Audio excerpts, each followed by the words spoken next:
ఈ విషయాన్ని గ్రహించలేదు. ప్రియులరా, చాలా మందికి అర్థం కాదు. The real blessing of God అంటే చాలా మందికి అర్థం కాదు. అర్థం అవ్వాలి అంటే దావీదు వలె మనం దేవుని దగ్గర ప్రార్థించాలి. ఎలా ప్రార్థించాలంటే నిత్యము నా కుటుంబము నీ సన్నిధిని ఉన్నట్లుగా నువ్వు అడగాలి, దేవుని అడగాలి. చాలా జాగ్రత్తగా కిద్దాం. ఓకే, రెండవదిగా నిజమైన ఆశీర్వాదం మందిరంలోనే ఉందండి. నిజమైన ఆశీర్వాదం ఎందులో ఉందండి? మందిరంలో ఉంది. అందుకనే 36వ కీర్తన 8వ వచనం అంటాడు, మందిరం యొక్క సమృద్ధి వలన తృప్తిపరచుము అంటున్నాడు. ఎంత చక్కని మాట. కీర్తన 36 8వ వచనంలో మనం చూసినట్లయితే అక్కడ అంటున్నాడు కదా, మందిరం యొక్క దేని యొక్క అన్నది, నీ మందిరం యొక్క సమృద్ధి వలన వారు సంతృప్తి నొందుచున్నారు. ప్రియులారా, మూడవదిగా మనం చూస్తే 1 కొరింథీయులు రాసిన పత్రిక 3వ అధ్యాయం 16 నుంచి 17 వచనాలు చూసినట్లయితే, మీరు దేవుని ఆలయమై ఉన్నారు, దేవుని ఆలయము పరిశుద్ధమైనది, మీరు ఆ ఆలయమై ఉన్నారని చెప్పబడింది. ఈ మాటలని ఈ రోజున దేవుడు నీ హృదయంతో మాట్లాడును గాక, దేవుడు నిన్ను కదిలించును గాక, దేవుడు తన మందిరంలో నుండి నిన్ను దీవించును గాక, దేవుని యొక్క మందిరపు దీవెనలు నీవు నీ కుటుంబము పొందుకుందురు గాక. ప్రియులారా, దేవుని యొక్క వాక్యం నుంచి ఒక్కొక్క మాట మనం ధ్యానం చేసుకున్నాం. ప్రియులారా, మనము అందరికీ ఏంటంటే ఆశీర్వదించబడాలి, దీవించబడాలి, ఉన్నతమైన స్థితిలో మేము ఉండాలి. మేము సంవత్సరాలు గడిచే కొలది, దినాలు గడిచే కొలది, వారాలు గడిచే కొలది మా జీవితంలో మార్పు రావాలి. లేక నా భర్త జీవితంలో నేను మార్పును చూడాలి, నా బిడ్డల జీవితంలో నేను మార్పును చూడాలి, ఆర్థికమైన స్థితిగతుల్లో మేము మార్పును చూడాలి. ఎల్లప్పుడూ అప్పులు వడ్డీలు కట్టలేకపోతున్నాం. లేదంటే నీ ఆరోగ్యంలో మార్పు చూడాలి. ఎన్ని మందులు మింగుతున్నావో ఆ మందులు వేసుకోవడం వల్ల కూడా అనేకమైన ఇబ్బందులు పాలవుతున్నాం. ఇలాగా మన కుటుంబంలో మనం ఎదుర్కొన్న ప్రతి సవాలును మనం జయించాలని, సాధించాలని, మన జీవితంలో మార్పును చూడాలని మనం ప్రతిరోజు ఆశపడుతున్నాం. ఈ ఆశలన్నీ కలలుగానే మిగిలిపోతున్నాయి, కానీ అవి నెరవేర్చబడతలేదు. నెరవేర్చబడాలంటే నీ ప్రయత్నంలో కూడా దేవుడు సహకారిగా ఉండాలి. హల్లెలూయా చెప్పండి, హల్లెలూయా. మొట్టమొదటిగా నేను ఒక్కొక్క మాట చెప్తాను, మీరు జాగ్రత్తగా ఆలకించండి. వాక్యం అర్థమవుతున్నాను వాళ్ళు దేవునికి స్తోత్రం చెప్పండి, హల్లెలూయా. నేను మొదలు పెడితే ఆపనన్నాడంట ఆ దైవజనుడు. మొదలు పెడితే ఆపనను.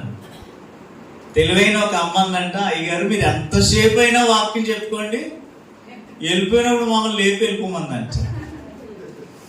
అంటే దాని అర్థం ఏంటి? నువ్వు ఎంతసేపు అయినా చెప్పుకో, కానీ మేము వాక్యం ఏం చేస్తాం? పడుకుని పో. అలాంటి వాళ్ళు ఎవరైనా ఉన్నారా? రఘునాథపురం విఆర్ఓ గారు ఉన్నారు, వాక్యం చెప్పడానికి పిలిచిందండి. ఆయన పిలిస్తే నాకు వాక్యం 12 గంటలకు ఇచ్చాడు. 12 గంటలు ఇస్తే ఎవడేంటాడు? అందరూ నిద్రపోతున్నారు. మళ్ళీ అంటే గంట సేపు చెప్పమంటున్నాడు వాక్యం. దేవునికి స్తోత్రం కలిగింది. కానీ వాళ్ళు ఎవరంటలేదు, అందరూ నిద్రపోతున్నారు. నేనన్నా నిద్రపోయినాడు ఎవరైనా ఉంటే లేచి నిద్రపోండి అన్నాను. అందరూ ఇద్దరు లేచి నిద్రపోతున్నారు. ఎలాగా? నిలబడి నిద్రపోతున్నారు. దేవునికి స్తోత్రం, హల్లెలూయా. జాగ్రత్త, నిద్రపోతుందా? నిద్ర సైతం వచ్చారు. 3 అమ్మలు వచ్చేస్తారంట. ఆ 3 అమ్మల పేరు చెప్పండి, ఐదు చెప్పే ఉంటారు. తెలీదా? జోగులమ్మ, ఊపులమ్మ, కునుకులమ్మ. 3 అమ్మలు ఎత్తి మీద ఎక్కేస్తారట. దేవునికి స్తోత్రం. ఇలాంటి అమ్మలు ఎవరైనా ఉన్నారా? ఈ అమ్మలు రానివ్వకుండా మీరు దేవునికి స్తోత్రం కలిగిన, హల్లెలూయా. జాగ్రత్తగా వాక్యం. మొట్టమొదటిగా నీ కుటుంబము దీవించబడాలి అంటే నీ కుటుంబము దేవుని మందిరములో నాటబడాలి. దేవునికి స్తోత్రం కలుగును. హల్లెలూయా. నీవు నీ కుటుంబము దైవ సన్నిధిలో ఏం చేయబడాలి? నాటబడాలి. ఏం చేయబడాలో చెప్పండి. నాటబడాలి అనే మాటకు బిబ్లికల్ గా అర్థం చేసుకుంటే, ఇంగ్లీష్ లో అర్థం చేసుకుంటే నిరీక్షణ, హోప్ అని, రెండవదిగా సస్టైనబిలిటీ అంటే స్థిరమైనదని, మూడవదిగా ఫ్యూచర్ అనగా భవిష్యత్ అని చెప్పబడింది. నాట్ అనే మాటకి అర్థం ఏంటంటే, ఒకటి నిరీక్షణ, రెండు స్థిరమైనది, మూడవదిగా భవిష్యత్తు అని చెప్పబడింది. దేవునికి స్తోత్రం చెప్పండి. హల్లెలూయా. పిల్లరా, నీవు నీ కుటుంబము మొట్టమొదటిగా ఎవరి మందిరంలో నాటబడాలి? అందరూ చెప్పాలి. ఎవరి మందిరంలో నాటబడాలి? దేవుని మందిరంలో నాటబడాలి. రక్షించబడిన మనము దేవుని మందిరంలో నాటబడాలి. చాలా మంది పాపంలో నాటబడతారు, కొంతమంది వ్యభిచారంలో నాటబడతారు, కొంతమంది త్రాగుడులో నాటబడతారు, కొంతమంది సోమరితనంలో నాటబడతారు, కొంతమంది కోపంలో నాటబడతారు, కొంతమంది అసూయలో నాటబడతారు, కొంతమంది అయితే దైవ సన్నిధానంలో నాటబడతారు. దేవునికి స్తోత్రం కలిగింది గాక. హల్లెలూయా. నాటబడిన వారు చనిపోయేంత వరకు దానిలోని జీవించి దానిలోని ఫలించి చనిపోతారు. అర్థమవుతుందండి? నాటబడి అంటే ఏంటంటే దానిలోని మొలిచి, దానిలోని ఇలకెట్టి, దానిలోని గింజలు కాసి చివరికి ఏమైపోతారు? పోయబడతారు. ఈ రోజున నీవు దీవించబడాలి అనగా, నువ్వు ఆశీర్వదించబడాలి అనగా, నీవు దేవుళ్ళు వర్ధిల్లాలంటే నీ కుటుంబం అంతా కూడా దైవ సన్నిధిలో నాటబడాలి. దేవునికి స్తోత్రం చెప్పండి. హల్లెలూయా. దైవ సన్నిధానంలో నీ కుటుంబం నాటబడితే దాని వలన వచ్చే ఆశీర్వాదాలు మనం ఒక్కొక్కటి తెలుసుకుందాం. మొట్టమొదటిగా పరిశుద్ధ గ్రంథంలో మనం చూస్తున్నట్లయితే కీర్తనల గ్రంథం 1వ కీర్తన 3వ వచనంలో మనం చూద్దాం. ప్రియులారా, ఎక్కడ నాటబడ్డాడట? అందరూ చెప్పాలి. ఎక్కడ నాటబడ్డాడు? నీటి కాలువల యోరను నాటబడ్డాడు. ఈ నాటబడిన వ్యక్తి ఎలాంటి వాడంటే అతడు దివారాత్రములు దేవుని వాక్యాన్ని ప్రేమించేవాడు, దివారాత్రములు దేవుని వాక్యమును ధ్యానించేవాడు. ప్రియులారా, నాటబడుట ఏం చేయబడాలండి? నాటబడాలి. మనకు అన్ని ఇక్కడ పల్లెటూరు కాబట్టి, నేను పల్లెటూరు కాబట్టి వరిసే వేసినప్పుడు ఏం చేస్తారు? నాటేస్తారా? ఏమా భూమి ఏం చేస్తారు? మొట్టమొదటిగా దున్నుతారు, చదును చేస్తారు. చదును చేసిన తర్వాత రెండో పని ఏం చేస్తారు వాళ్ళు? అదే చెప్పండి. నీళ్లు పెడతారు. నీటితో బాగా మెత్తగా దాన్ని దమ్ము చేస్తారు. చేస్తారు లేదా? మూడవది ఏం చేస్తారు? ఇప్పుడు ఆ తీసినటువంటి నారును దమ్ము చేసిన దీంట్లో మెత్తగా చేయబడిన తర్వాత దాన్ని ఏం చేస్తారంటే నాటుతారు.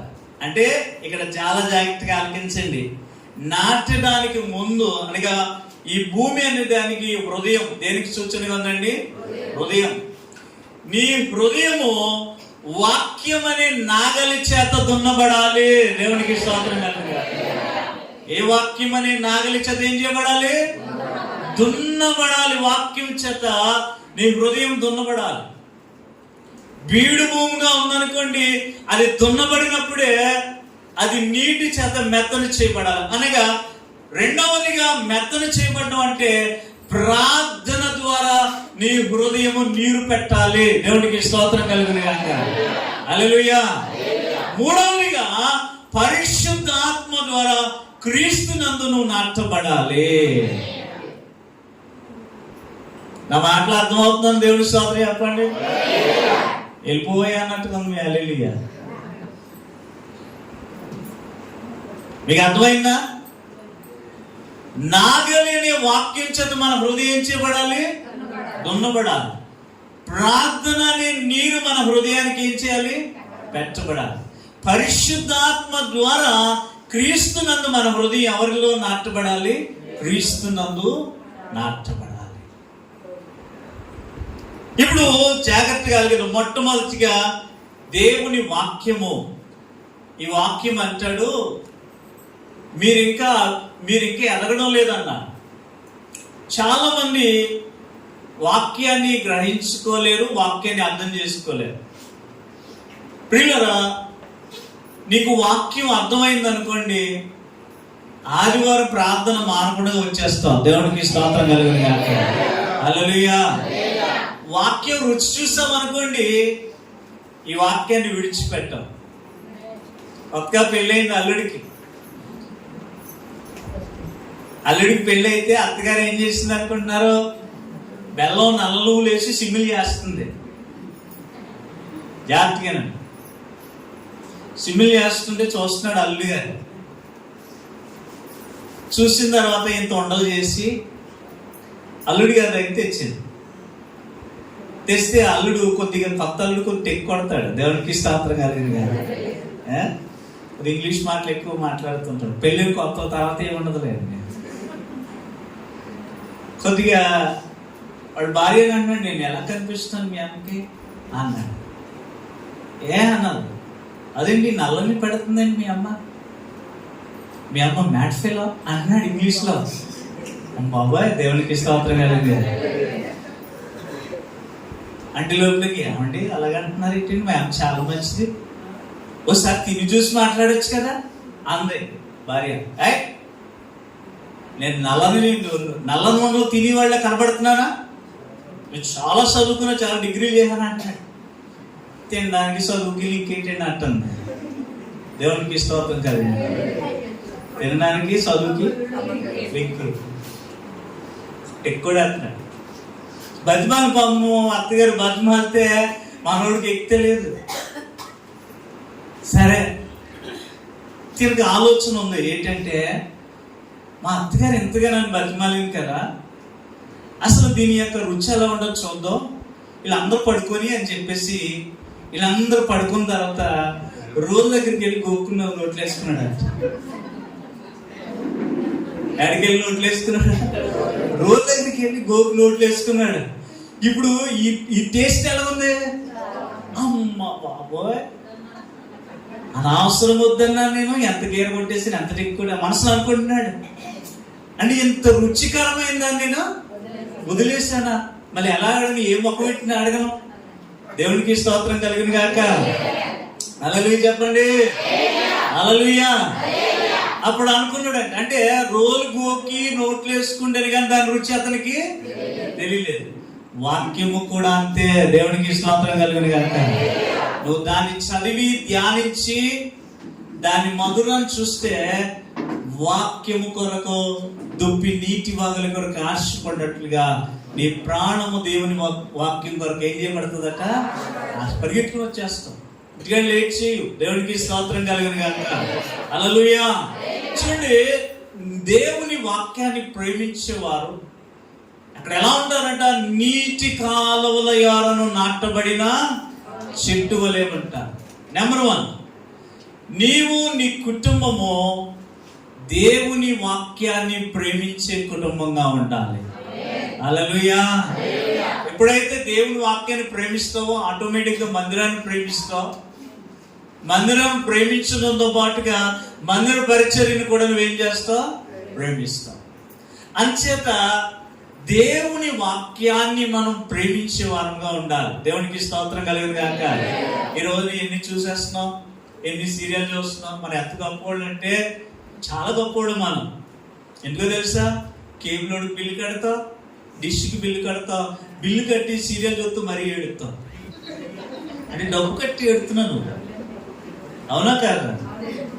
వాళ్ళు ఎక్కడ యాక్ట్ చేసే వాళ్ళు అంత గొప్పవాళ్ళు తెలుసా? వాళ్ళు డబ్బులు తీసుకుని ఎడుతారు. చెప్పరాలరా, మాకేం తెలియదు బాబు అన్నట్టుగా ఉన్నారు మీరు. వాళ్ళేమో డబ్బులు తీసుకుని ఎడతారు. కొన్నిసార్లు ఏడుతారు, నవ్వు వచ్చేస్తుంటదంటే ఆవిడకి. అప్పుడు డైరెక్ట్ ఏం చేస్తాడు? ఏడుమమ్మ అంటాడట. ఈవిడ నవ్వు వచ్చేస్తుందని అంటారు. ఏడుపు సీన్లు ఏం చేయాలి? ఏడవాలి. ఒక్కోసారి దౌడమే కూడా ఎత్తారండి, ఎందుకు గడిచేస్తారండి. ఎంత గొప్పలు మనం అమ్మ. లోక విషయాల్లో నీ శివులు ఇలా శవనపిల్లి శివులే వెళ్ళిపోతాయి. ఏమన్నా లేట్కి వచ్చాను మా చర్చిలో, మా ఆయనకి సీరియల్ డ్యూటీకి వెళ్ళాడండి, లారీ ఎక్కాడండి, సీరియల్ ఎంతవరకు వచ్చిందని అడిగాడు, చూసి వస్తారనేసి చూసి వచ్చానంటుంది. దేవునికి స్తోత్రం కలిగింది. హల్లెలూయా. ఎందుకు ప్రభా ఇలాంటివి ఒకటి ఊడుకొని ఒకటే దేవా వద్దు ప్రభా అని ప్రాణి శుభ్రం మానేసింది. దేవునికి స్తోత్రం కలిగింది. హల్లెలూయా. ప్రియులారా, మొట్టమొదటిగా మనం ఎవరిని ప్రేమించాలి? దేవుణ్ణి ప్రేమించాలి, వాక్యమును ప్రేమించాలి. రెండవదిగా దేవుణ్ణి నమ్మాలంట. ట్రస్ట్ ఇన్ ద గాడ్ అంటే దేవుణ్ణి నమ్మాలి. ఇర్మియా గ్రంథంలో మనం చూసినప్పుడు 17వ అధ్యాయము 7-8 వచనాలు చూస్తే, ఎవరైతే దేవుని మీద నమ్మకం ఉంచుతారో, ఎవరైతే దేవుని నమ్ముతారో, ఎవరైతే దేవుని మీద ఆధారపడతారో, ఎవరైతే దేవుని మీద ఆనుకుని ఉంటారో వారు ఎలా ఉంటారో ఇర్మియా చెప్తున్నాడు. ఇర్మియా చాలా వేదనతో మాట్లాడిన మాటలు. ఎలా ఉన్నాడంట? వాడు జలముల యొద్ద నాటబడిన చెట్టు వలె ఉన్నాడు. చూడండి, అది కాలములు మారినా దాని వేరు తన్నుతాదట. అది వెట్ట కలిగినను దానికి భయపడదు, దాని ఆకు పచ్చగా ఉండును. ఆమా వర్షము లేని సంవత్సరమున చింతనొందదు, కాపు మానదు. చాలు చాలు చాలు, అక్కడ వరకు చాలు. ఇక్కడ ఇర్మియా అంటున్నాడు, దేవుని మీద నమ్మకం కలిగిన వాడు అంటే those who trust in God, ఎవరైతే దేవునిని పరిపూర్ణంగా నమ్ముతారో, దేవుడికి స్తోత్రం కలుగును గాక. హల్లెలూయా. వారెన్నడూ పాడైపోరు, వారెన్నడూ సిగ్గుపడరు, వారెన్నడూ వారి జీవితంలో ఏది వెలుతు కాదు. వారి పచ్చగా అంటారు, వారు ఎండిపోరు, వారి పిల్లలు ఎప్పుడు కూడా ఆశీర్వాదకరంగా ఉంటారు. అంతేకాదు దేవుడే వారికి కాపుదల ఇస్తాడు. హల్లెలూయా. అందుకనే దేవుని వాక్యంలో మన జీవితంలో, మన బ్రతుకులో ఏదైనా సాధించాలి అని నువ్వు అనుకుంటే, ఏదైనా పొందుకోవాలి నువ్వు అనుకుంటే, నీ ప్రయత్నాలలో నువ్వేదైనా నా జీవితంలో మేలు కలగాలి నువ్వు అనుకుంటే, ప్రతి దానిని దేవుని సహాయం ద్వారా నువ్వు పొందుకోవాలి. హల్లెలూయా. ఆయన తప్ప మరొక సహాయం మనకి ఎక్కడి నుంచి కూడా రాదు. వాక్యం అంటాడు, యేసుప్రభువు వారు ఒక మాట చెప్పారు. మార్కు సువార్త 11వ అధ్యాయము 22-25 వచనాలు మనం చూస్తున్నట్లయితే యేసు ప్రభు వారు అక్కడ చక్కని మాట చెప్పారు. చివరి మాట మార్కు సువార్త 11వ అధ్యాయము 22-25 వచనాలు ఒకసారి మంచిగా. అందుకు యేసు వారితో ఇట్లా నేను ఎవరి యందు విశ్వాసం ఉంచుడి? దేవుని యందు విశ్వాసం ఉంచుడి. ఎవడైనను ఈ కొండను చూచి ఇది ఎత్తబడి సముద్రములో పడవేయబడునని చెప్పి తన మనసులో సందేహింపగా తాను చెప్పినది జరుగునని నమ్మినలా వారు చెప్పినది జరుగునని నిశ్చయముగా చెప్పుచున్నాను. అందుచేత ప్రార్థన చేయనప్పుడు మీరు అడుగుచున్న వాటి నెలను పొంది ఉన్నామని నమ్ముడి, అప్పుడు మీకు అవి కలిగినని మీతో చెప్పుచున్నాను. దేవునికి స్తోత్రం కలుగును గాక. హల్లెలూయా. హల్లెలూయా.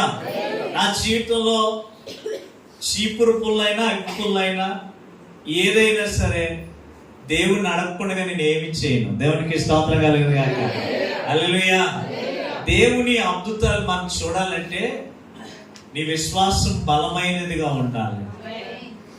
నీ జీవితం కారు చీకటిలో ఉన్నా నా దేవుని మీద ఆధారపడితే ఆ కారు చీకటిలోనే దేవుడు నిన్ను వెలుగుగా నిర్ణయిస్తాడు.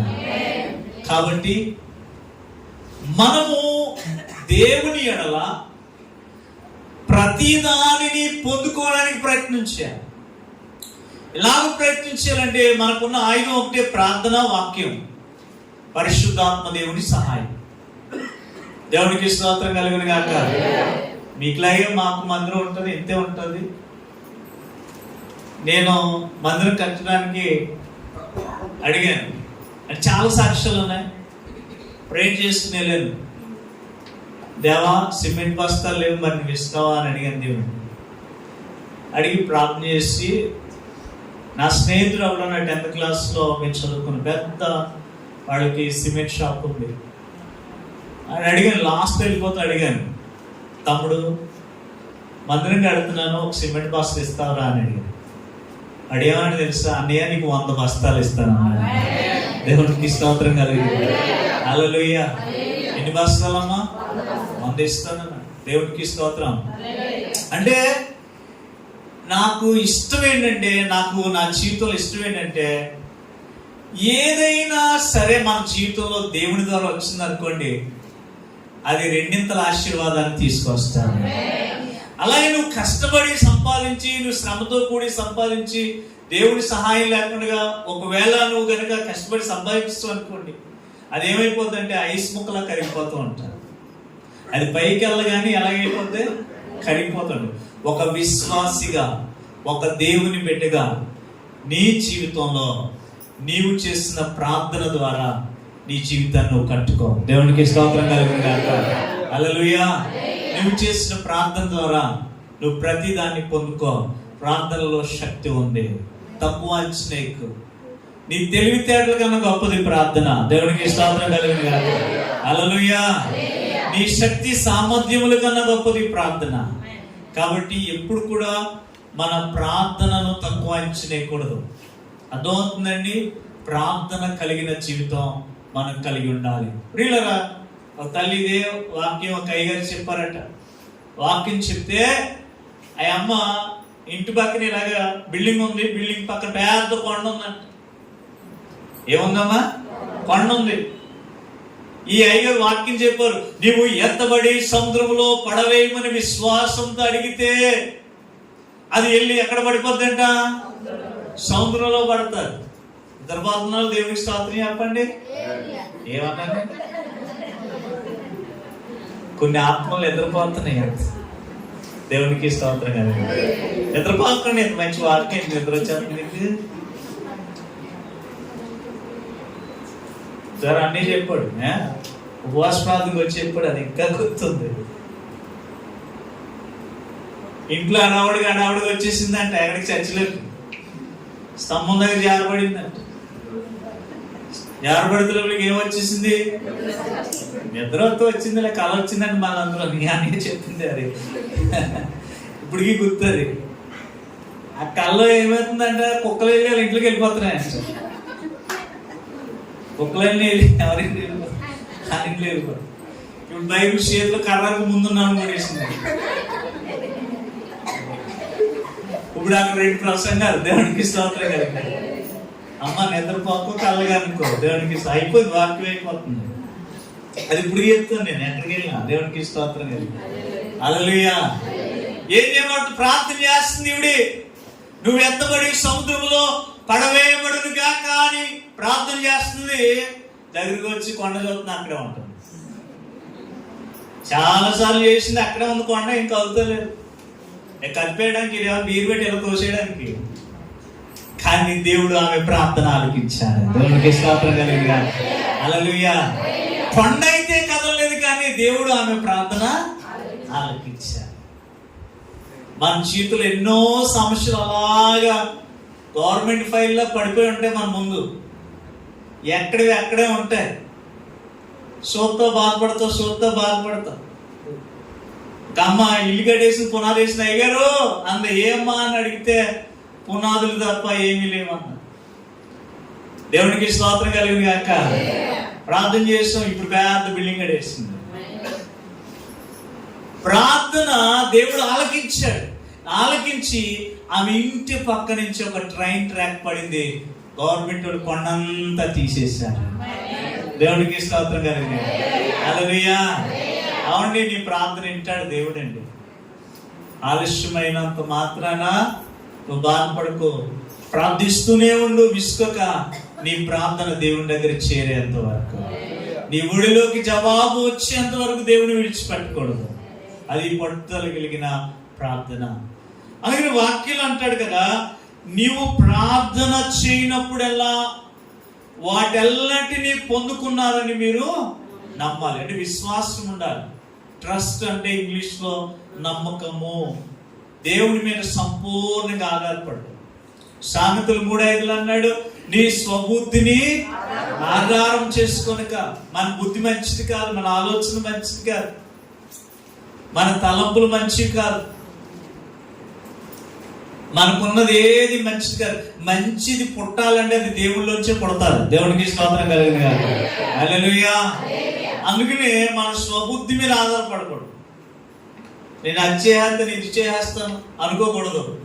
నీ పనిని, నీ చింత యావత్తుని, ప్రతిదాన్ని ఎవరి మీద వేయాలి? అందుకని వాక్యం, నీ పనుల భారం యెహోవా మీద మోపాలి. ప్రియులారా, రెండవదిగా మనం చూస్తే, దేవుని మీద నమ్మిక ఉంచిన వాడు చెడిపోడు, దేవుని మీద నమ్మిక ఉంచిన వాడు సిగ్గుపడడు, దేవుని మీద నమ్మిక ఉంచిన వాడు నానాటికి అభివృద్ధి చెందుతాడు, కానీ నానాటికి దిగజారిపోడు. దేవునికి స్తోత్రం చెప్పండి. హల్లెలూయా. కాబట్టి నువ్వు ప్రతి విషయంలో నువ్వెవరి మీద నమ్మకం కలిగి ఉండాలి? దేవుని మీద పరిపూర్ణమైన నమ్మకం మనం కలిగి ఉండాలి. నమ్మకం పుట్టాలంటే మనం సంపూర్ణంగా ఎవరి మీద ఆధారపడాలి? దేవుని మీద ఆధారపడాలి. హిజ్కియా 121 కీర్తనలో ప్రార్థనది, కొండల తట్టు నా కళ్ళెచ్చున్నాను, నాకు సహాయం ఎక్కడి నుండి వచ్చును, యెహోవా వల్లే నాకు సహాయము కలుగును. తన ఆపదలో సిరియన్లో అతని మీద యుద్ధం వచ్చినప్పుడు అతను చూస్తున్న సైన్యమును బట్టి ఆయనకి పర్వతంలాగా కొండల్లా వారు కనిపించినప్పుడు ఆయన దేవుని సన్నిధికి వెళ్ళి ఆయన మీద సంపూర్ణంగా ఆనుకుని ప్రార్థన చేస్తే ఆ రాత్రి అట దేవుని దూత 180,000 మంది సైన్యాన్ని చంపివేసింది. దేవునికి స్తోత్రం కలుగుగా. హల్లెలూయా. హిజ్కియా చేయని యుద్ధం హిజ్కియా చేసిన ప్రార్థన చేసింది. ఆమేన్. నీవు చేయవలసిన యుద్ధం నీ ప్రార్థన చేస్తాడు. నీ ప్రార్థన ద్వారా దేవుడు చేస్తాడైతే నువ్వేం చేయాలి? హిజ్కియా వలె ప్రార్థన చేయాలి. మూడవదిగా మనం చూసినట్లయితే యెషయా గ్రంథం 61:3 అంటాడు, నీతిని అనుసరించాలి అంట. ఏమనుసరించాలి? దేవుని మందిరంలో వాక్యాన్ని ప్రేమించాలి, దేవుని మందిరంలో దేవుని మీద సంపూర్ణంగా ఆధారపడాలి. మూడవదిగా మనము దేవుని నీతిని మనము ప్రేమించాలి. వాక్యంలో అంటాడు, మత్తయి సువార్త 6వ అధ్యాయంలో ఏమంటాడు? మొదట నా నీతిని, నా రాజ్యమును వెతకండి, అప్పుడు అవన్నీ కూడా మీకు అనుగ్రహించబడింది. దేవునికి స్తోత్రం. హల్లెలూయా. నీతిని ప్రేమించే వారంగా మనం ఉండాలి, నీతి కార్యాలు చేసే వారంగా మనం ఉండాలి. ప్రియులారా, లోకంలో మనం చూస్తే నీతి తప్పి బ్రతికే వాళ్ళు చాలా మంది ఉంటారు. నీతిమంతులు ఎలా తీర్చబడతాం? వాక్యం అంటాడు, యేసుక్రీస్తు అమూల్యమైన రక్తం చేత మనం కడగబడ్డాం కాబట్టి మనం నీతిమంతులుగా తీర్చబడ్డాం. అది నీతిని అనుసరించాలి. దేన్ని అనుసరించాలమ్మా? అందరూ చెప్పండి, దేన్ని అనుసరించాలి? నీతి అనగా నమ్మకం.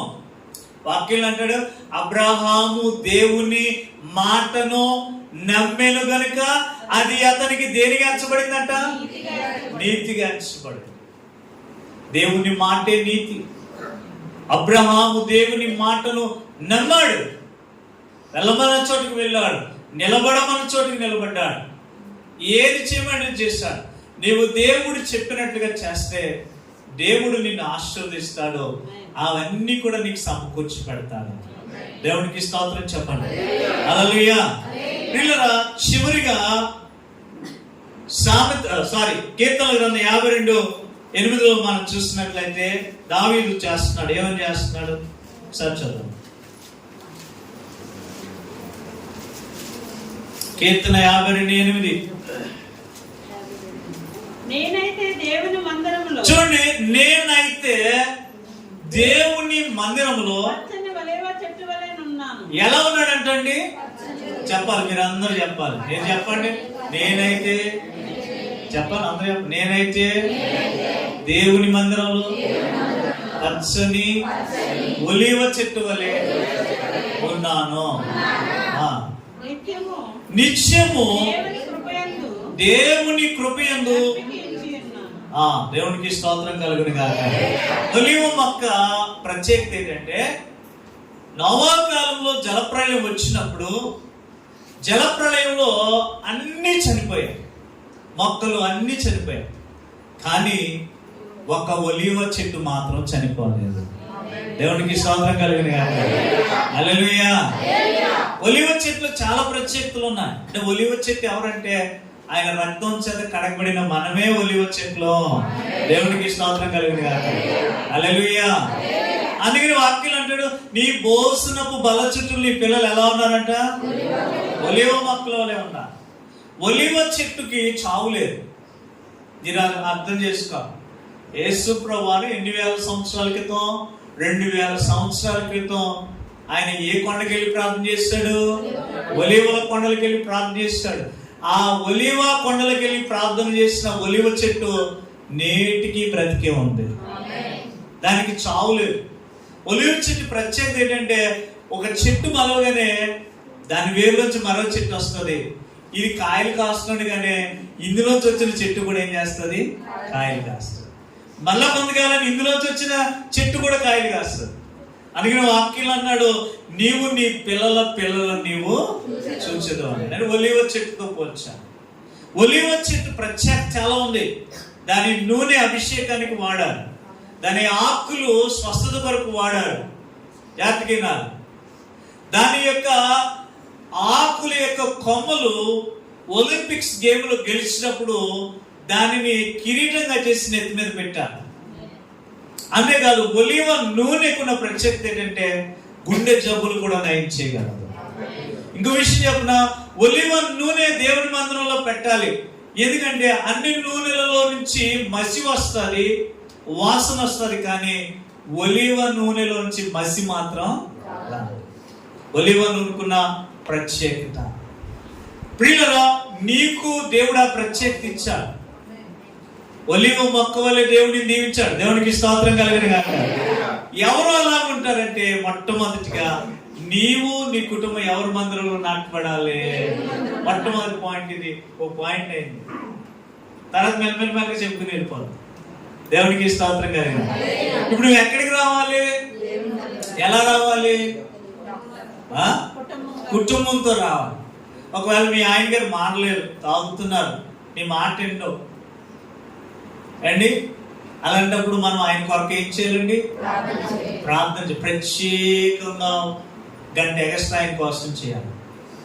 దేవునికి స్తోత్రం కలుగును గాక. హల్లెలూయా. ఏదో ఒక దినాన మారుతాడు. వెళ్ళిపోతుంది, తిప్పుకుంటా ప్రార్థన కట్ట. దేవునికి స్తోత్రం కలుగును గాక. అలాగనే ఉంటారు చాలా మంది. అన్నలే మళ్ళీ అనరా, ప్రార్థన అంటే వెళ్ళిపోతుంది, నన్ను బట్టి నన్ను చూడదు. దేవునికి స్తోత్రం కలుగును గాక. అలా అన్నవాడే నీతో పాటు నీ పక్కన కూర్చును గాక. ఈ మందిరం నిండా పిల్లలతోనూ యవనస్తులతోనూ మరి అనేకమైన ఆత్మలతో వచ్చే కుటుంబాశీర్వాదం కూడుకుందురు గాక. Each one catch one. చెప్పండి. ఎవరినో అవసరం మీ ఆయన తీసుకొచ్చేది. దేవునికి స్తోత్రం కదా. చేయకు లేకపోతే ఎంత అయిపోతుంది, మొత్తం మందులు సరిపోదు ఇక్కడ. అండ్ పనికి వెళ్ళిపోయాడండి, ఇంకా రాలేదండి. అండ్ మీరు మార్చాలని మీ ఆయన్ని మారుస్తానన్న దేవుని స్తోత్రం చెప్పండి. అంటే చాలా మంది అన్నారు రావాల్సింది. ఆమె మా చర్చిలో చాలా సంతోషపడతారు. ఏంటంటే భార్య భర్తలు వచ్చి కూర్చుంటారు. ఒక 10 ఫ్యామిలీ భార్య భర్త వచ్చి కూర్చుంటారు. ఇప్పుడు ఎవరు రావట్లేదు. ఇప్పుడు ఎందుకు రావట్లేదు? అప్పులు ఎక్కువైపోయినాయి అంటారు. దేవునికి స్తోత్రం కలిగింది. ఓన్లీ భార్యలు వస్తున్నాయి కానీ భర్తలు ఫస్ట్ ఎంత సంతోషపడుతున్నారు. ప్రార్థన చేస్తున్నాం, ఒక్కొక్కరు వస్తున్నారు. దేవునికి స్తోత్రం కలిగిన. నీతో పాటుగా నీ భర్త కూడా దేవుని సన్నిధికి వచ్చింది గాక. వస్తేనే దీవించబడతారు. 120 8వ కీర్తన అంటాడు, యెహోవా యందు భయభక్తులు గలవాడు. మనసాన్ని ప్రశ్నించారా? యెహోవా యందు ఎవరండి? స్త్రీ కోసం మాట్లాడా, పురుషుడి కోసం మాట్లాడా? ఎవరంట? ఏ ఇంటి యజమానుడైతే ఎవరైనా భయభక్తులు కలిగి ఉంటే, యెహోవా యందు భయభక్తులు కలిగి ఆయన త్రోవల యందు నడుచు వారందరూ నిశ్చయముగా నీవు నీ చేతుల కష్టార్జితం నడిపించిన ఆశీర్వాదాలు. ఇక్కడ ఉన్న బ్లెస్సింగ్స్ అన్ని రావాలి అంటే నీతో పాటుగా నీ భర్త కూడా దేవుని సన్నిధానంలో నాటబడాలని ఎవరు ప్రార్థన చేయాలి? దేవునికి ప్రార్థన చేయాలి. దేవునికి స్తోత్రం కలుగును గాక. కాబట్టి ప్రియులరా, ఏం చేస్తామో తెలియదు కానీ దేవుని సన్నిధికి నడిపించు. ఆయన సన్నిధానంలో దీవెన ఉంది, ఆయన సన్నిధానంలో ఆశీర్వాదం ఉంది. నాటబడ్డావా? నీవు ఎలా ఉంటావు అంటే ఖర్జూరపు మొవ్వు వలె చిగురు వేస్తావు. హల్లెలూయా. నాటబడితే నువ్వు ఫలిస్తావు. రెండవదిగా నీ కుటుంబం ఏం చేయాలంటే దేవుని మందిరంలో నివసించాలి. ఎక్కడ నివసించాలండి? దేవుని మందిరంలో నివసించాలి. నివాసము అంటే మనకి రెండు హౌసెస్ ఉన్నాయి. ఒకటి దేవుని గృహం, రెండవదిగా మనం నివసించే గృహం. మనం నివసించే గృహంలో సమాధానం దొరకదు. మనం నివసించే గృహంలో ఆశీర్వాదం లేదు. మనం నివసించే గృహంలో గొడవలు ఉంటాయి, కలహాలు ఉంటాయి, కొట్లాట్లు ఉంటాయి, ఆస్తి తగాదాలు ఉంటాయి. పిల్లరా, రీసెంట్గా మాకు ఇంటికి కొద్దిగా దూరంలో చాలా బాగా కట్టాడు. ఆవిడకి లోటు లేకుండా అన్ని పెట్టాడు. మరి ఆవిడ చాలా చక్కగా అన్ని బాగానే ఉన్నాయి. కానీ మరి ఏమైందో తెలియదు. కానీ భర్తని, పిల్లల్ని మీరు ఎగ్జిబిషన్కి వెళ్ళండి, వచ్చేటప్పుడు నాకు బిర్యానీ తీసుకురండి. ఇల్లు చాలా బాగుంటుంది, అన్నిట్లో ఏసీలు, టైల్స్ అన్నీ చాలా చక్కగా ఉంది. మంచి మంచి మంచాలు, మంచి మంచి సోఫా సెట్. వీళ్ళు వెళ్ళొచ్చేసరికి ఆ అమ్మాయి ఫ్యాన్ కూరేసుకుని చనిపోయింది. చాలా అందంగా ఉంటుంది, యవనస్తుగా. నాకు అనిపించింది నిజంగా ఆ ఇంట్లో కనుక ప్రభు ఉంటే ఆ బిడ్డ బతికేది. దేవునికి స్తోత్రం. హల్లెలూయా. చాలా మంది కుటుంబాల్లో మనం చూసినప్పుడు అన్నీ ఉంటాయి కానీ నెమ్మది ఉండదు, అన్నీ ఉంటాయి కానీ తృప్తి ఉండదు, అన్నీ ఉంటాయి కానీ ఏదో గొడవలు. ప్రియులారా, నీ నివాసం ఎక్కడ? నువ్వు ఎక్కడ ఎక్కువ నివసించాలి? నువ్వు ఎక్కువ ఎక్కడ ఎవరి దగ్గర సమయం గడపాలి? ఎవరితో నువ్వు ముచ్చరించాలి? దేవుడితో ముచ్చరించాలి. మీరు బాగా జ్ఞాపకం చేసుకోండి, నీ సమయం ఎక్కువగా దేవుడితో గడపడానికి ఇష్టపడాలి. హల్లెలూయా. నీ సమయం ఎక్కువగా దేవుడితో ఉండడానికి ఇష్టపడాలి. ఎప్పుడైతే దేవుడితో నువ్వు గడపడానికి ఇష్టపడతావో, దేవుడితో ముచ్చరించడానికి ఇష్టపడతావో, నీకు తెలియని ఆనందం దేవుడు నీ హృదయంలోంచి పుట్టుకొస్తాడు. భక్త సింగ్ గారు అడిగారంట, అయ్యా మీకు ఫండ్స్ అని ఎక్కడి నుంచి వస్తాయని అడిగారంట. అడిగితే ఆయన ఏం చూపించాడో తెలుసా? ఏం చూపించాడమ్మా? దేవుని సన్ని చూపించలేదు. ఆయన మోకాళ్ళు వేసి ప్రార్థన చేసే శాపను చూపించాడంట. నా ఆశీర్వాదం అంతా ఈ శాపం మీద ఉంది. ఆ శాపం మీద మోకాళ్ళు వేసి ఏం చేస్తాడండి? ప్రార్థన చేస్తున్నాడు. అంటే నీ సమయము, your time should be spend with God. నీ సమయం దేవునితో ఖచ్చితంగా ఏం చేయాలి? గడపాలి. అందుకనే దేవుని యొక్క వాక్యలో మనం చూస్తే యోహాను సువార్త 15:5 ఒకసారి చూస్తే అక్కడ ఉంది. ఇక్కడ అబైడింగ్ అన్నాడు. ఇంగ్లీష్లో అబైడింగ్ అంటే అంటు కట్టబడడం. దేవుడు నీవు ఏం చేయబడాలి? అంటు కట్టబడాలి. చూడండి, యోహాను సువార్త 15:5 యేసు ప్రభు తన శిష్యులతో ఈ విధంగా మాట్లాడుతున్నాడు. ఏమన్నాడు? ద్రాక్షవల్లిని నేను, తీగలు మీరు. ఎవడు నా యందు నిలిచి ఉండునో నేను వాని యందు నిలిచిందును. చూడండి చూడండి, ఇక్కడ బాగా చదవమ్మా. వారు బహుగా ఫలించు. చాలా చాలా చదువు. ఇక్కడ వాక్యం అన్నాడు, నేను ఎవరి యందు నిలిచి ఉంటానో, నా యందు ఎవడు నిలిచి ఉంటాడో వాని యందు నేను నిలిచిండు. వాడు ఏం చేస్తాడంట? బహుగా ఫలిస్తాడు. దేవుడికి స్తోత్రం కలిగిన కాదు. మనం చాలా సంవత్సరాల నుంచి బట్టి గుడికి వస్తున్నాం, కానీ మన కుటుంబంలో మన వ్యక్తిగత జీవితంలో మార్పు కనిపించలేదు. ప్రాబ్లం ఏంటంటే దేవుళ్ళ లోపమా లేక మనలో లోపమా? ఏమండి, మనలో లోపం. జాగ్రత్త గారు, ఒకసారి నేను సపోటా అన్నగారు తెలుసు, ఈ ఆకులని సపోటా పనులు వ్యాపారం చేసేవాడు. వారు అది వ్యాపారం చేస్తారు, మేము వ్యాపారం చేసాం. ఇక్కడే దేవాంచల్లో ఖాళీ ఉండడం ఎందుకని మా నాన్నగారితో నేను ఈ సపోటా చెట్లు పైన ఉంటే పొలంలో బజనింక అంటారు, బజనింక అంటారు, అవి నరకడానికి వెళ్ళాం. ఈ చెట్టు కొమ్మన ఉంది, చాలా లావుగా ఉంది. బాగానండి, చెట్టు కొమ్మ చాలా లావుగా ఉంది, చెట్టునే అతుక్కుని ఉంది. అది నేనేం చేశానంటే ఆ కొమ్మ మీద అడిగేసి పైన ఉన్న కొమ్మ నరకపోయేసరికి ఈ కొమ్మ అమాంతంగా ఇరిగి ఏమైపోయింది, కింద పడిపోయి కొమ్మతో పాటు నేను పడిపోయాను. ఏంటయ్యా అని ఆలోచన చేసిన ఒక ఆలోచన వచ్చింది. చెట్టును అతుక్కుని ఉంది కానీ చెట్టులో ఉన్న జీవం దేంట్లోకి వెళ్తలేదు. మాట్లాడరా? కొమ్మలోకి వెళ్తలేదు. అన్ని కొమ్మలకి కాయలు పిందులు పువ్వులు ఉన్నాయి, కానీ కొమ్మ అయితే లావుగా ఉంది, కానీ కొమ్మకి ఏమి లేదు, జీవం లేదు. జాగ్రత్తగా ఆలకించాలి. నీవు ఫలించాలి అన్నా, నీవు అభివృద్ధి చెందాలన్నా, దేవునిలో ఉన్న జీవము అది నీలోనికి ప్రవహించాలి. హల్లెలూయా. ఎవరిలో ఉన్న జీవం? అందరూ చెప్పాలి. ఎవరిలో ఉన్న జీవం? దేవునిలో ఉన్న జీవము నీలోనికి ప్రవహించాలి. ప్రవహించినప్పుడే నువ్వు పచ్చగా ఉంటావు, ప్రవహించినప్పుడే నువ్వు పుష్పిస్తావు, ప్రవహించినప్పుడే నువ్వు కాయలు కాస్తావు. నేను జీవం గల దేవుడిని నేను నిరూపణ చేస్తాను. నేను ఎన్నుకున్నాను మోషే, నీ కర్రను తీసుకొచ్చి నా గుడారంలో పెట్టానుగా. ఆ 12 కర్రల్లో ఆయన కర్ర తీసుకొచ్చి పెట్టగానే ఆ కర్ర ఏమి చేయబడిందంట? చిగురించింది. ఆ కర్ర ఏం చేయబడిందంట? పుష్పించింది. ఆ కర్ర ఏం చేయబడింది? పండ్లు గలదాయను, బాదం పండు గలదాయని చెప్పారు. మీకు అర్థమవుతుందా? దేవుని జీవము, క్రీస్తులో ఉన్న జీవము నీలో ప్రవహించాలి. ప్రవహించాలంటే మనం ఎవరిలో నివసించాలి?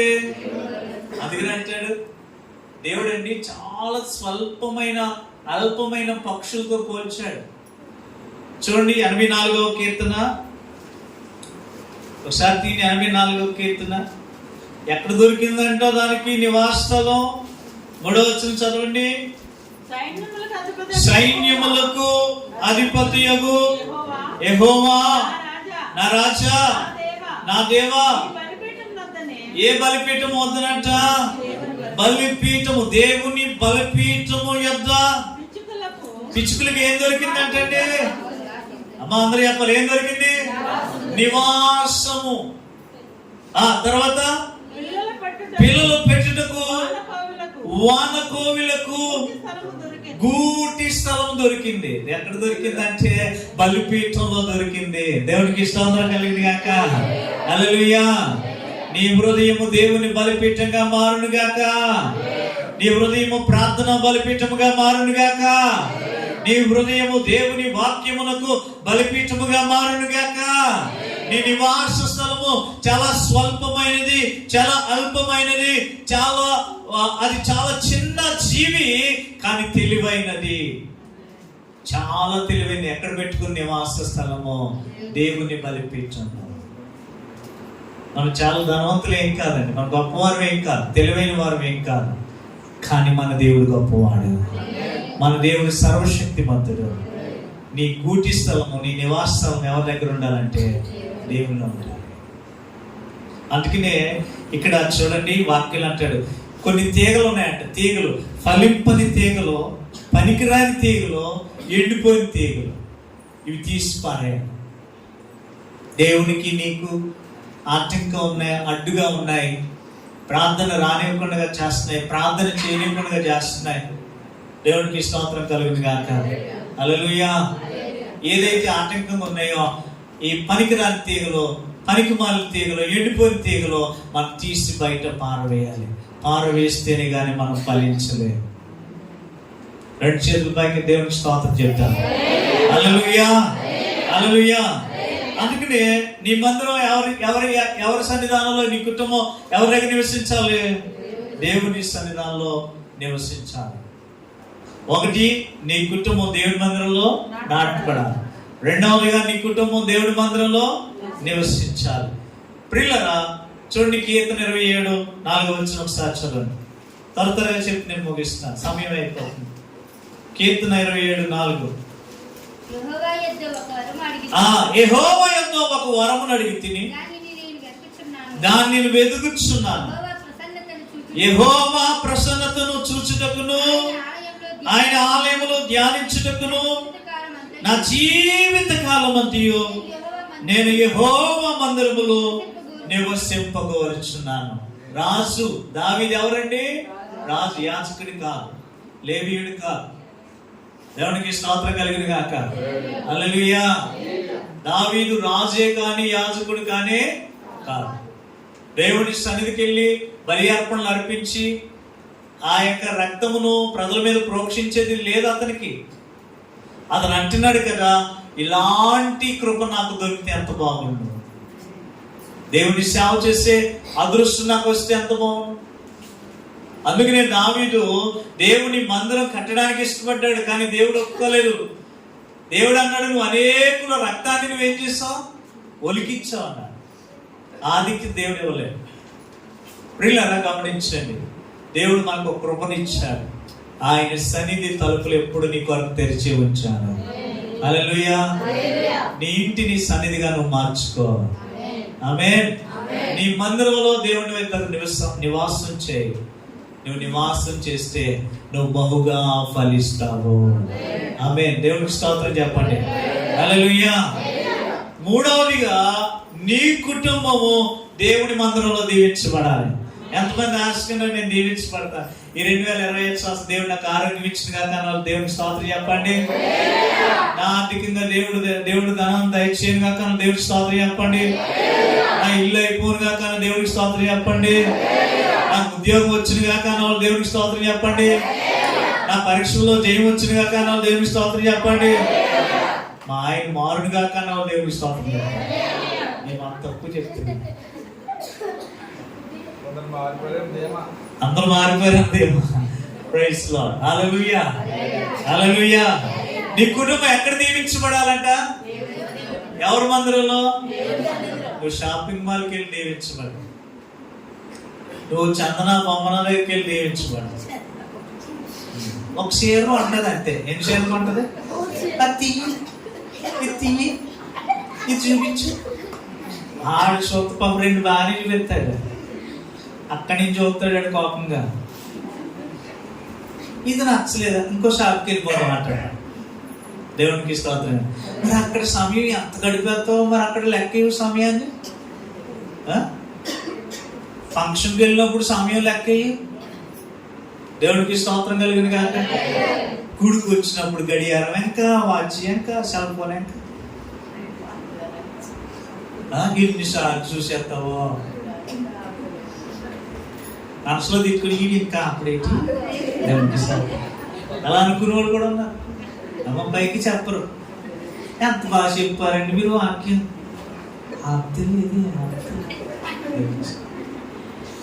ఇలాంటి కూడా ఉన్నారు. నా తల్లి, నీ ఆశీర్వాదం అంతా ఈ మందిరంలోనే ఉంది. దేవునికి ఇందులో నివాసం చేయి. ఎందులో చేయాలి? నివాసం. మందిరంకి వచ్చి ప్రార్థించి. ఆమేన్. ఆయన కన్నులు అంట రేయింబాలు ఎక్కడ ఉన్నాయంట? ఆయన మందిరంలో, ఆయన సన్నిధి మీద ఉన్నాయంట. ఈరోజు నా చిన్నప్పుడు ఏముండి, ఇప్పుడు టిఫిన్ కొట్టుకెళ్ళా నేను. కోతి నన్ను ఎక్కిరిస్తున్నట్టుగా పెట్టాడు అక్కడ బొమ్మ. ఆ టైం చూసాను. నన్ను చూసి ఆడకరా అప్పు చేసి ఆట్టుకున్నాను. ఆ టైంలో మీరు ఎప్పుడు చదవలేదా? చదివినప్పుడు నేను బండానికి అలా పోతున్నాను. నన్ను చూసి ఆడవకరా, అప్పు చేసుకున్నాను అంటున్నాడు. ఏంటి చూడండి, ఏను కనుబొమ్మలు వచ్చినాయి లేదా అంటే దాని ఉద్దేశం ఏంటి? ఎవరి కన్నులు పడకూడదు చెప్పరేలా? మనుషుల కన్నులు పడదు. నీ మీద మనుషుల కన్నులు పడాలా, దేవుడి కన్నులు పడాలా? నువ్వు ఎవరి దృష్టిలో పడాలి?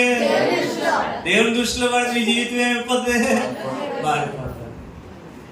దేవుడి దృష్టిలో పడాలంటే ఎవరి దగ్గర రావు చెప్పండి? ఆయన మందిరంలో అంట రేయింబగులు ఆయన కన్నులు అంట తన బిడ్డల మీద ఉంటాయంట. ఆమేన్. నువ్వు ఎవరి దృష్టిలో పడాలి? దేవుని దృష్టిలో పడాలి. ఆయన దృష్టిలో పడితే చాలు, నీ జీవితమే మారిపోతుంది. మూడవదిగా మనం ఎక్కడ దీవించబడాలి? దేవుని సంతానంలో దీవించబడాలి. దేవునికి స్తోత్రం కలుగును గాక. 118వ కీర్తన 26, 128 చదవండి, గబగబ చదవండి. 118, 26, 128, 5 చదవండి. 118 చదువు. యెహోవా పేరట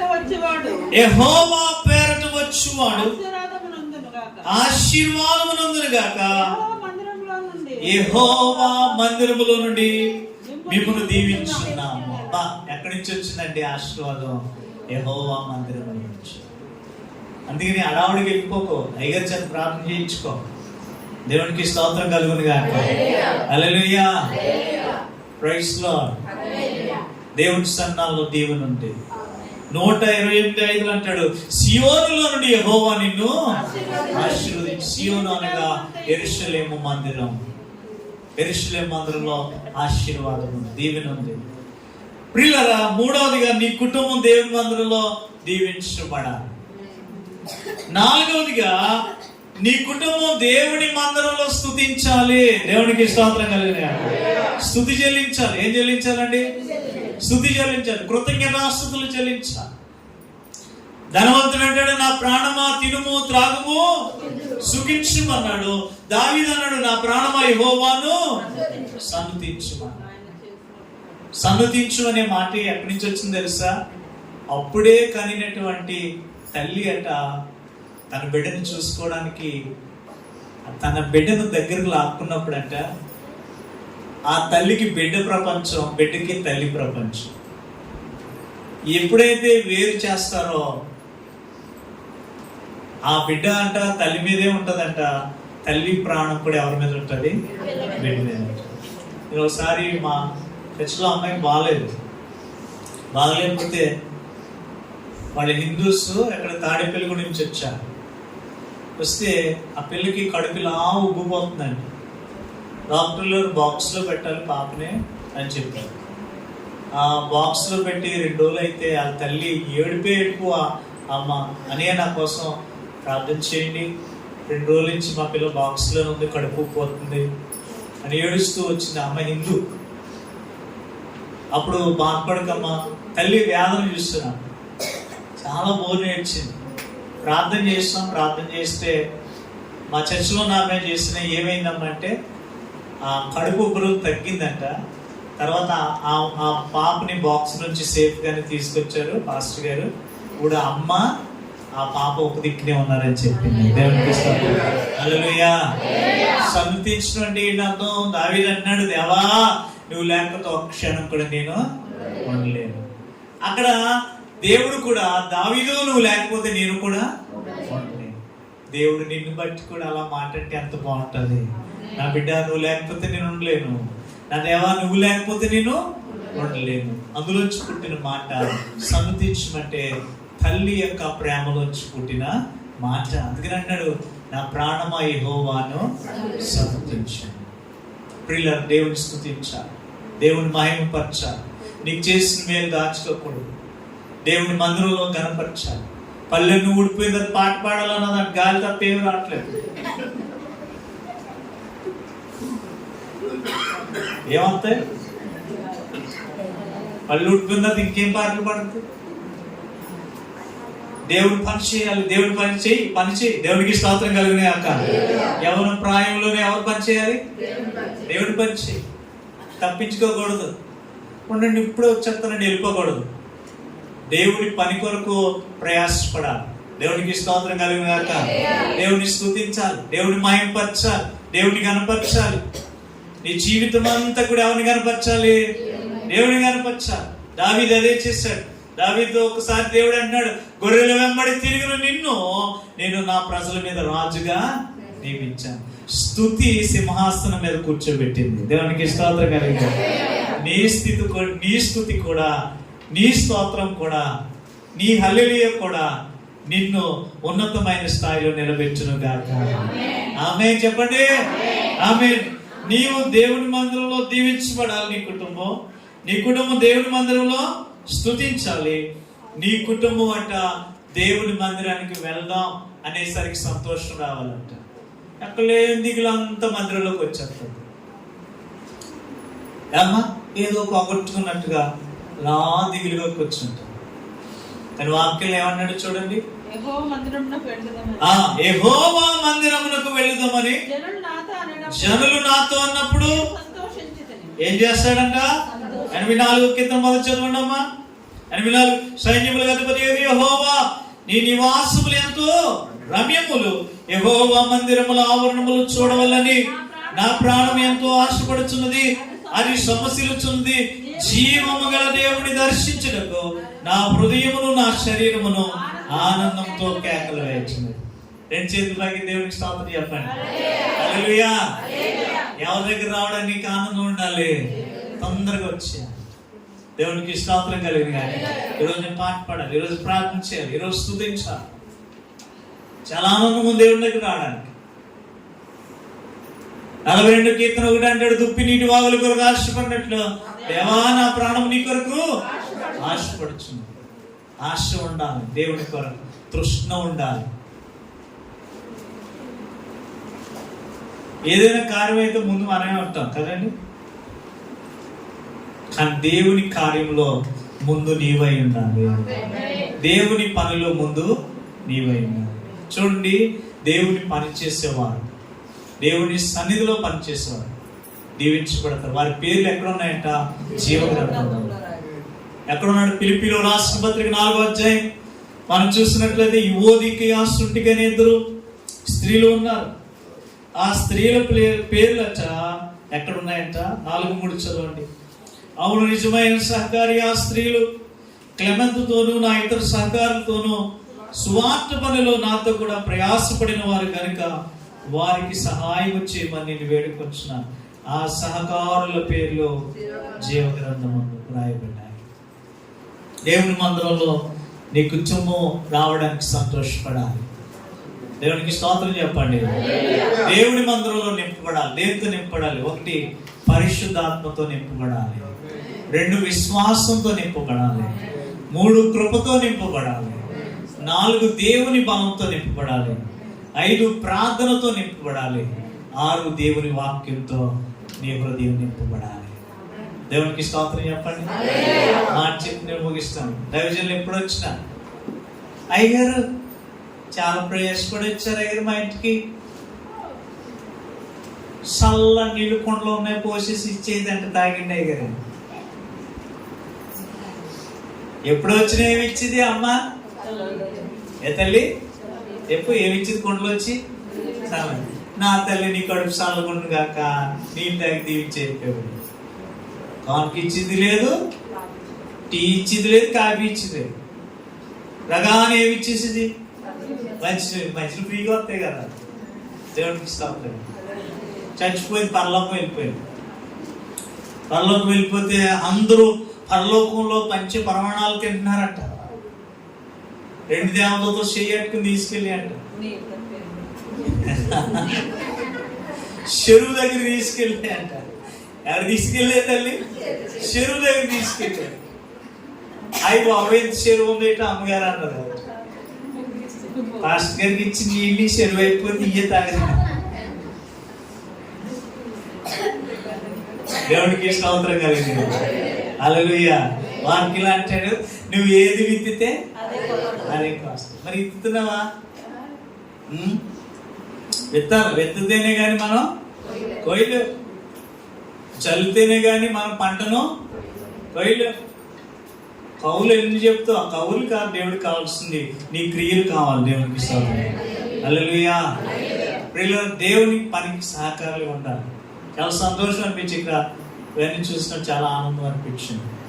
దేవుడు మిమ్మల్ని ఇంకా దీవించునుగా. మీ సంఘం నుంచి డాక్టర్లు లేవనెత్తునుగా, ఇంజనీర్లు లేవనెత్తునుగా, దేవునికి స్కల్ప్టర్లు లేవనెత్తునుగా, మీ సంఘంలో అందరూ ఉద్యోగస్తులుగా మారుతురుగా. ఎంత చక్కగా మీరు అంటున్నారు.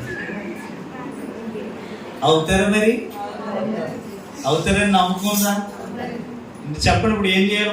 మనం దీవించబడాలంటే ఎవరి దగ్గరికి రావాలి? చెప్పండి. నేను చెప్పిన చెప్పండి. మొట్టమొదటిగా నీ కుటుంబం ఎవరి సంఘంలో నాటపడాలి? ఒకటి. రెండవదిగా నువ్వు ఎవరి దగ్గర నివసించాలి? నీ కుటుంబం. మూడవదిగా నీ కుటుంబం ఎక్కడ దీవించబడాలి? అలాగే నీ కుటుంబం దేవుడి మందిరంలో ఏం చేయాలి? ప్రార్థన చేయాలా? స్తుతించాలి. ఏం చేయాలి? చివరిగా నీ కుటుంబం దేవుని సన్నిధికి వెళ్ళడానికి సంతోషపడాలి.